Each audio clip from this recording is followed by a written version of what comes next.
campus gym. My buddy and I were doing our PRs. I was struggling with a few reps on 185 on the bench press. We look over to the right and we see big guy, strong guy. Our professor Mark. We're like, hey, what's up, Mark? He's like, what's up, boys? Mind if I work in with you? We're like, oh, dude, that's great. Yeah, absolutely. Be our guest. So Mark proceeds to sit on the bench press, kick his feet up, grab my 185 that I had on there, and bust about 12 reps. There he's like, yeah, I'm feeling warmed up. I look over at my buddy in awe. I'm like, it makes sense.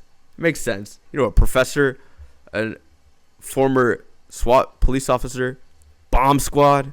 Speaking about bomb squad, in lectures, this man would nonchalantly tell us the craziest stories. And what I loved about his teaching style is he would say it how it is. This man is not one to bullshit.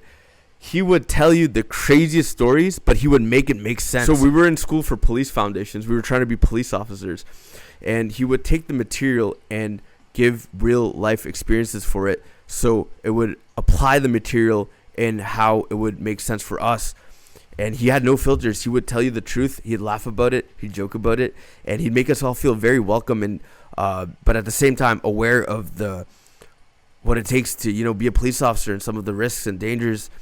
And I love that about him. He wouldn't just teach off a textbook. He would incorporate it into real life. And that moved us. Now, despite Mark having so many amazing characteristics and, lessons and experience and, inspiration, like at the gym, what I'm getting at is he was an amazing role model and an amazing influence.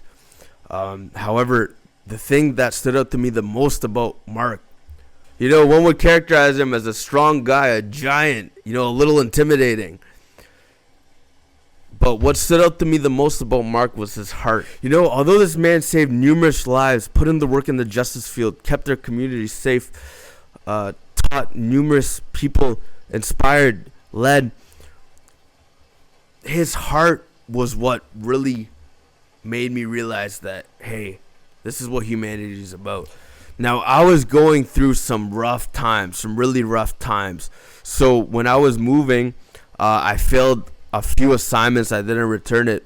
And for me, that was a lot because I'm like a perfectionist. And, I try to get good grades. So think about this. I failed a few of Mark's assignments uncompleted due to my situation.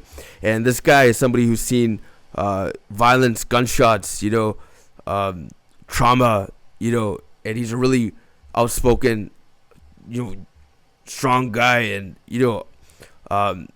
no bullshit. So when